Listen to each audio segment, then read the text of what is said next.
반갑습니다. 붓다의 복과 지혜입니다. 오늘 밤 고요한 마음에 한 줄기 등불이 켜집니다. 그 등불은 부처님이 오신다는 기쁨의 등불이며 우리 마음속 무명을 밝히는 지혜의 등불입니다. 연등 부처님을 기다리던 한 가난한 수행자가 자신의 머리카락을 풀어 부처님께 길을 내드렸듯이 우리 또한 오늘 이 밤 마음의 길을 닦고자 합니다. 그 길 위에 등불 하나를 올리면 그것이 곧 부처님을 맞이하는 공양이요 깨달음의 시작입니다. 광음 스님은 그렇게 살아오셨습니다. 밭을 갈며 염불을 하고 흙을 일구며 마음을 닦았습니다. 그는 말했습니다. 진정한 수행은 손에 흙이 묻어도 마음이 청정할 때 이루어진다. 오늘 밤 그 부처님이 오십니다. 우리의 마음에 켜진 등불마다 자비와 지혜가 깃듭니다. 가난한 이의 등불 하나가 온 세상을 비추듯 이 밤에 우리의 작은 등불이 부처님의 미소가 되기를 발언합니다. 자 그럼 오늘 밤에 연등 부처님이 오십니다. 그 여정을 함께 해볼까요? 옛날 연등 부처님께서 세상에 머무르실 때의 일입니다. 한 마을에 큰 법회가 열린다는 소식이 퍼지자 모든 이들이 부처님을 맞이하기 위해 등불을 켜기 시작했습니다. 부자들은 금으로 장식된 등불을 올렸고 상인들은 기름을 가득 채워 밝은 불을 피웠습니다. 그때 산속에서 수행하던 한 젊은 수행자가 그 말을 들었습니다. 오늘 밤에 연등 부처님이 오십니다. 그는 들뜬 마음으로 마을로 내려왔지만 손에는 아무것도 없었습니다. 가진 것이라곤 헝겊옷 한 벌과 오랜 수행으로 다른 염주뿐이었습니다. 그는 잠시 하늘을 올려다보며 생각했습니다. 나는 부처님께 무엇을 올릴 수 있을까? 그 순간 마음속에서 조용히 소리가 들렸습니다. 마음을 올려라. 그것이 가장 밝은 등불이다. 그는 조그마한 등잔 하나를 얻어 그 안에 자신이 모은 마지막 한 방울의 기름을 붓고 불을 붙였습니다. 그리고 두 손을 모아 부처님을 기다렸습니다. 밤이 깊어 연등 부처님께서 도착하셨을 때 수천의 등불이 찬란히 빛나고 있었습니다. 그러나 신기하게도 한 가지 등불만이 꺼지지 않았습니다. 바람이 불어도 비가 내려도 오직 그 가난한 수행자의 등불만은 꺼지지 않았습니다. 연등 부처님이 그 앞에 멈추시며 말씀하셨습니다. 이 등불은 마음의 등불이니라. 가난한 이는 가진 것이 적으나 그 마음은 하늘보다 넓고 바다보다 깊다. 이 마음이 언젠가 다시 세상에 태어나 석가모니라는 이름으로 진리를 밝히리라. 그날의 등불은 세월이 지나도 꺼지지 않았습니다. 그 불빛은 다시 광음 스님의 손끝에서 피어올랐습니다. 그는 밭을 갈며 염불을 했고 흙먼지 속에서 연등 부처님의 자비를 되새겼습니다. 그의 등불은 금빛도 은빛도 아니었습니다. 오직 땀과 흙, 그리고 청정한 마음으로 타오르는 빈자의 등불이었습니다. 그 등불이야말로 세상의 모든 수행자가 마음속에 밝혀야 할 참된 연등이었습니다. 오늘 밤 우리 마음속에도 그 연등이 켜집니다. 그 빛은 작지만 꺼지지 않고 가난하지만 한없이 따뜻합니다. 그것이 바로 부처님이 오시는 길, 깨달음이 머무는 자리입니다. 어느 날 제자 아난이 부처님께 여쭈었습니다. 세존이시여, 왜 때로는 고요한 선정보다 땀 흘려 일하는 자에게 더 밝은 미소를 지으십니까? 부처님은 조용히 미소 지으며 말씀하셨습니다. 아난이여, 한 사람은 앉아서 공덕을 구하고 다른 한 사람은 일하며 마음을 닦는다. 앉은 자의 공덕은 생각 속에 머물고 일하는 자의 공덕은 세상 속에서 피어난다. 1900년대 초 중국의 천주 지역은 전란과 가난으로 고통받고 있었습니다. 사찰들은 시주의 쌀에 의지해 겨우 하루를 이어갔고 스님들은 복전의 이름으로 보시를 받으며 살아갔습니다. 그때 한 젊은 스님이 출가했습니다. 그의 이름은 광음. 그는 절에 부엌에서 들려오는 말 한마디에 깊이 가슴을 찔렸습니다. 오늘도 시주가 끊기면 우리 모두 굶겠구나. 그는 그날 밤 홀로 사찰의 뒤뜰에 나가 삽을 들었습니다. 메마른 땅을 파면서 속으로 염불했습니다. 나무아미타불, 이 흙 속에도 부처님의 자비가 깃들어 있나이다. 그날부터 광음 스님은 새벽마다 밭을 갈았습니다. 시주의 밥 대신 스스로 얻은 곡식으로 탁발의 뜻을 이루고자 했습니다. 그는 말했습니다. 부처님께서 탁발하신 까닭은 게으름이 아니라 세상 속의 모든 인연과 더불어 살아가심이었다. 사람들은 처음에 그를 이상하게 여겼습니다. 스님이 왜 농사를 짓습니까? 그건 수행이 아니요. 그러나 스님은 미소 지었습니다. 흙을 갈며 염불하고 씨를 뿌리며 참선합니다. 이 몸이 일하는 순간 마음은 이미 고요하니 그것이 곧 염불삼매입니다. 그의 밭에는 언제나 바람이 불었습니다. 그 바람 속에서 염불 소리가 섞여 들렸습니다. 사람들은 차츰 깨달았습니다. 그가 짓는 것은 밥이 아니라 마음의 밭이었다는 것을.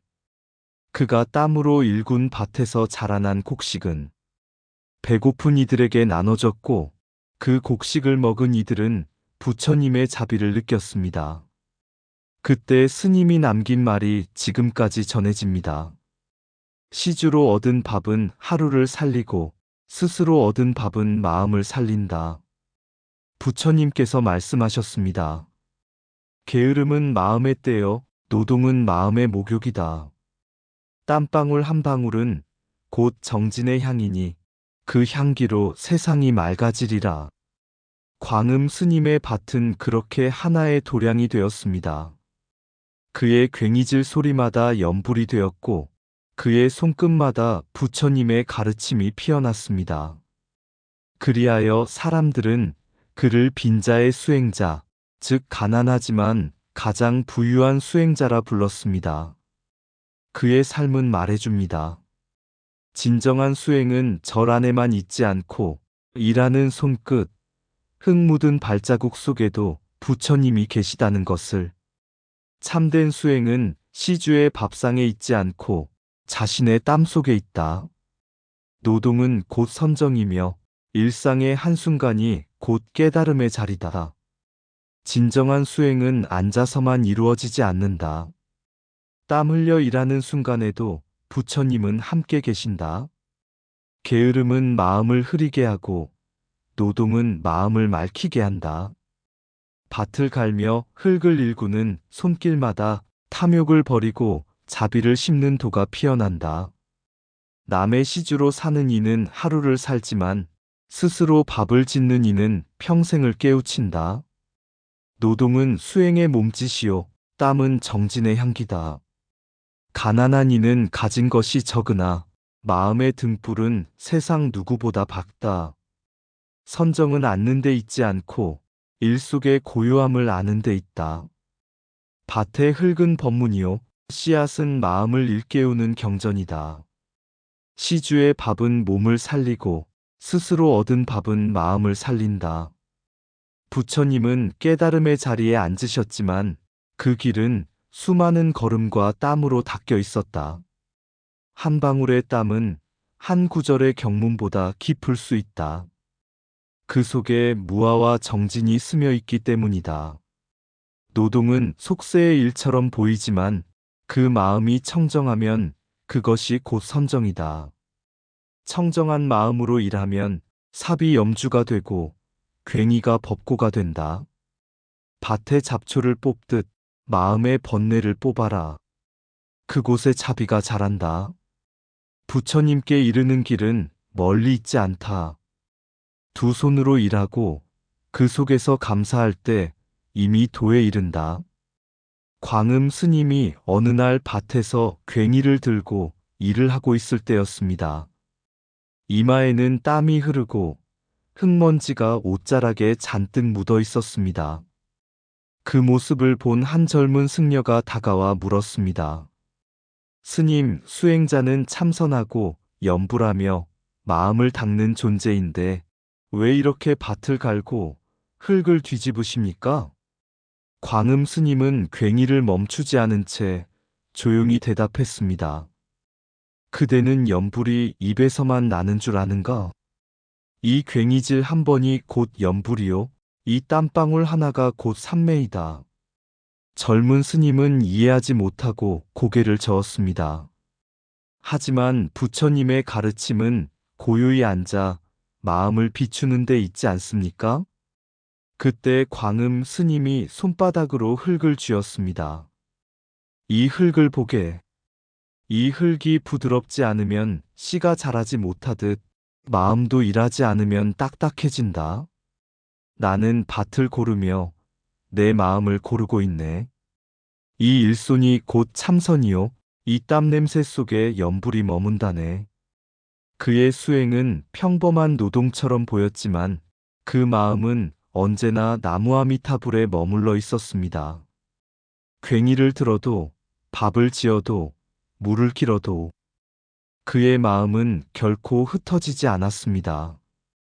그는 자신이 일하는 들판을 염불산매의 도량이라 불렀습니다. 사찰의 법당보다 작고 초라했지만 그곳에는 언제나 바람처럼 맑은 염불의 소리가 흘렀습니다. 사람들은 그를 비웃었습니다. 스님이 농부가 되었구나. 부처님 길을 잃은 게로군. 하지만 스님은 그 말을 듣고도 미소를 지었습니다. 사람들이 나를 농부라 부르나 나는 마음의 밭을 일군다. 그대들이 염불을 입으로 할 때 나는 몸으로 한다. 부처님은 어디에도 계시니 내 일터 또한 도량이다. 어느 날 스님은 참으로 힘든 하루를 보내고 저녁에 밭둑에 앉았습니다. 서쪽 하늘에 지는 해를 바라보며 그는 마음속으로 중얼거렸습니다. 내가 부처님을 부르는 것이 아니라 부처님이 나를 불러주셨구나. 일하는 이 마음, 멈추지 않는 이 숨결, 그것이 바로 염불삼매다. 그날 밤 스님은 꿈에서 부처님을 뵈었습니다. 부처님은 말씀하셨습니다. 광음이여, 그대의 염불은 소리 없는 염불이요. 그대의 삼매는 움직이는 삼매이다. 고요 속에 머물지 않고 세상 속에서 깨어있는 자. 그대야말로 참된 수행자이니라. 그리하여 광음 스님은 깨달았습니다. 참된 수행이란 고요히 앉는 것이 아니라 마음이 머무는 곳마다 부처님을 모시는 일임을. 그의 손끝에 흙이 닿을 때마다 법이 있었고 그의 땀방울이 떨어질 때마다 자비가 피어났습니다. 그는 더 이상 세상의 오해에 흔들리지 않았습니다. 그의 마음은 이미 염불산매 속에서 늘 부처님과 함께 걷고 있었기 때문입니다. 진정한 염불은 입이 아니라 마음으로 하는 것이다. 부처님은 고요한 선방에도 계시지만 땀 흘리는 밭두렁에도 머무신다. 마음이 부처를 잊지 않는다면 그곳이 바로 삼매의 자리다. 밭을 갈며 염불하면 흙 속에서도 극락이 피어난다. 입으로는 염불하고 손으로는 일하라. 그 둘이 하나 될 때 마음은 고요해진다. 삼매는 산속의 고요가 아니라 일상 속에 깃든 깨어 있습니다. 일하는 순간에도 나라는 생각을 버리면 그 자리가 곧 선정이다. 흙을 일구는 손끝에서 마음의 번뇌가 사라지고 부처의 광명이 드러난다. 누가 연불과 노동을 나누랴 모두 다 마음이 머무는 한 법이다. 사람들은 그를 가난한 농부라 불렀지만 그의 마음은 이미 부처의 정토에 있었다. 엎드려 흙을 다스리는 몸짓 속에도 무량한 법음이 울리고 있었다. 연불은 입으로만 하는 것이 아니다. 한 삽, 한 삽이 모두 부처님께 올리는 공양이다. 조롱하는 이의 말에 흔들리지 말라. 진정한 수행자는 마음의 평온으로 답한다. 땀방울이 떨어질 때마다 그 속에서 탐욕과 분노가 씻겨나간다. 삼매는 고요한 자리에 있지 않고 고요한 마음에 있다. 일이 많을수록 마음을 다스릴 기회도 많다. 그 순간순간이 도의 문이다. 세상은 분주하지만 마음이 한 곳에 머무르면 그곳이 바로 선정이다. 한 삽의 흙을 떠올릴 때마다 그대 마음속 부처가 한 송이씩 피어난다. 어느 해 초하루 저녁 사찰 마당에는 연등이 가득 걸렸다. 부자들은 향기로운 기름을 아낌없이 부어 등불을 밝혔다. 기와 위에서부터 금빛 등이 줄줄이 달려 마치 별들이 내려앉은 듯 했다. 그때 한 여인이 조용히 절문을 들어섰다. 그녀는 남루한 옷을 입고 손에는 작은 등잔 하나를 들고 있었다. 기름은 겨우 한 방울, 바람이 불면 꺼질 듯한 미약한 불빛이었다. 사찰의 시자가 비웃듯 말했다. 저 등불은 밤이 새기도 전에 꺼질 것입니다. 그러나 여인은 고개를 숙이며 부처님께 합장했다. 이 등불은 제 몸의 피와 땀으로 얻은 것입니다. 작지만 제 마음의 모든 정성을 담았습니다. 그날 밤 모든 등불이 새벽바람에 꺼졌으나 오직 그 가난한 여인의 등불만은 꺼지지 않았다. 바람이 불어도 비가 내려도 등불은 부드럽게 타올랐다. 스승이 그 광경을 보고 제자에게 이르셨다. 저 등불이 바로 부처의 마음이다. 그 빛은 기름에서 나지 않고 청정한 서원에서 나온다. 수백 년이 흐른 뒤 광음 스님은 밭을 갈며 이 이야기를 자주 읊조렸다. 그는 시주를 받지 않고 손수 흙을 일구어 쌀을 얻어 스스로 먹었다. 그의 손에는 괭이가 들려 있었지만 그 마음 속에는 끊임없는 연불이 흐르고 있었다. 이 괭이가 바로 나의 염주요. 이 밭이 바로 나의 법당이다. 그가 밭을 가는 모습은 마치 연불 삼매에 든 듯 고요했다. 땀은 흘렀으나 마음은 한결같이 부처를 향했다.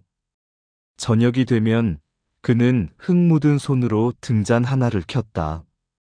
기름 한 방울이 귀했고 불빛은 희미했지만 그 마음은 빈자 여인의 등불과 다르지 않았다. 그날 밤 누군가 묻는다. 스님, 오늘 밤에 부처님은 어디 계십니까? 광음 스님이 빙긋이 웃으며 답한다. 오늘 밤에 부처님이 오신다네. 내 마음 속에 그리고 이 밭을 비추는 등불 속에 오신다네. 그는 깨달았다. 부처님은 높은 법당에도 화려한 연등 속에도 머무시지 않는다. 부처님은 땀 흘리는 이의 손끝에 청정한 마음으로 불을 밝히는 빈자의 등불 속에 계신다. 그리하여 그는 이렇게 말했다. 노동하는 손이 곧 연불하는 손이며 그 등불이 곧 부처님이시다. 부처님은 외형의 화려함이 아닌 청정한 마음의 행위 속에 있다. 노동과 수행, 보시와 연불은 하나이며 청정한 마음으로 행한 모든 일이 곧 부처님께 올리는 공양이다. 가난한 이의 등불 하나가 모든 등보다 밝다는 가르침은 오늘날 진정한 수행과 보시의 본질이 마음에 있음을 일깨운다. 작은 등불 하나라도 마음이 청정하면 그 빛은 천등보다 밝다. 기름은 적어도 서원이 깊으면 꺼지지 않는다. 가난한 손으로 올린 등불이 부처님 마음을 밝힌다. 부처님은 금빛 등불이 아니라 청정한 마음의 불빛 속에 계신다. 땀 흘려 일한 손이 염주를 돌리고 그 손끝에서 부처님이 미소 짓는다. 노동하는 손이 곧 염불하는 손이요. 그 손끝의 등불이 곧 부처님이다. 마음이 고요하면 등불 하나로도 온 세상을 비출 수 있다. 부처님께 드리는 최고의 공양은 깨끗한 마음 하나다. 보시의 크기는 물질에 있지 않고 마음의 깊이에 있다. 부처님은 바깥에서 오지 않으신다. 그대의 청정한 마음이 곧 부처님이다. 등불은 기름으로 타오르지 않고 진심으로 타오른다. 빈자의 등불은 작지만 그 안에는 무량한 자비가 깃들어 있다. 노동의 땀방울이 곧 향수요. 그 향기가 부처님께 닿는다. 남루한 옷을 입어도 마음이 맑으면 그대는 이미 부처님의 자비 속에 있다. 오늘 밤 부처님은 저 멀리 계시지 않다. 그대의 등불 속, 그대의 마음 속에서 빛나신다. 어느 날 마을에 한 스님이 등불 하나를 들고 서 있었습니다. 그의 옷은 헤어졌고 손은 흙먼지로 거칠었지만 그가 밝힌 등불의 빛은 마을 어디보다 따스했습니다. 사람들이 물었습니다. 스님, 그 등불은 부처님께 바치는 겁니까? 스님은 미소 지으며 말했습니다. 이 등불은 부처님께 드리는 것도요. 가난한 이의 어둠을 밝히는 것이기도 하오. 무엇보다 내 마음의 무명을 밝히는 등불이지요. 그의 이름은 광음 스님이었습니다. 밭을 갈며 염불하고 땀 흘리며 수행하던 그분은 노동과 수행, 일상과 깨달음을 둘로 나누지 않았습니다. 그에게 밭은 도량이었고 쟁기는 염불의 소리였으며 땀방울은 향로에서 피어오르는 향기였습니다. 어느 날 밤 그가 밭두렁에 등불 하나를 밝히며 이렇게 말했습니다. 오늘 밤에 연등 부처님이 오십니다. 그 등불은 크지 않았습니다. 하지만 그 불빛 속에는 부처님께서 미소 짓고 계셨습니다. 그 마음이 바로 빈자 1등의 가르침이었습니다. 가난한 이의 등불 하나가 억만의 등불보다 밝은 까닭은 그 등불이 기름으로 타오르는 것이 아니라 진심으로 타오르기 때문입니다. 광음 스님은 바로 그 진리를 몸으로 살아내셨습니다. 스스로의 손으로 밭을 일구며 그 일 속에서 부처님을 보고 부처님을 모셨습니다. 그분의 삶은 우리에게 이렇게 속삭입니다. 부처님은 멀리 계시지 않다. 네가 밝히는 작은 등불 속 네가 일하는 그 순간 속에 부처님이 계신다. 오늘 밤 연등 부처님은 어쩌면 우리 곁에도 오시고 계신지 모릅니다. 화려한 등불 속이 아니라 조용히 일하며 묵묵히 마음을 밝히는 이의 가슴 속으로 그대가 등불을 들 때마다 그대의 마음이 곧 부처님이십니다. 오늘 밤 바람은 잠들고 별빛은 한 점 등불에 깃듭니다. 가난한 이의 손끝에서 작은 불빛 하나 피어나니 그 불빛 속에서 부처님이 미소하십니다. 기름은 적어도 마음은 넉넉하니 한 방울의 진심이 억만의 공덕이 됩니다. 광음 스님, 그대는 밭을 갈며 염불하셨지요. 쟁기 소리마다 나무아미타불, 땀방울마다 자비의 향기. 누군가 묻습니다. 스님, 오늘 밤 무엇을 기다리십니까? 그는 미소로 답하셨습니다. 오늘 밤에 연등 부처님이 오십니다. 그 부처님은 하늘에서 오시지 않고 내 마음속 어둠을 비추며 오십니다. 노동하는 손이 곧 염불하는 손, 흙을 일구는 마음이 곧 정토의 마음. 밭고랑마다 자비가 피어나고 그 등불마다 지혜가 깃듭니다. 오늘 밤 그대의 가슴에도 등불 하나 켜지시길. 청정한 마음으로 밝히는 그 불빛이 곧 부처님이시니 이상 붓다의 복과 지혜였습니다. 오늘도 복지구족한 날 되세요. 구독과 좋아요는 붓다의 복과 지혜를 밝히는 큰 자비의 등불이 됩니다.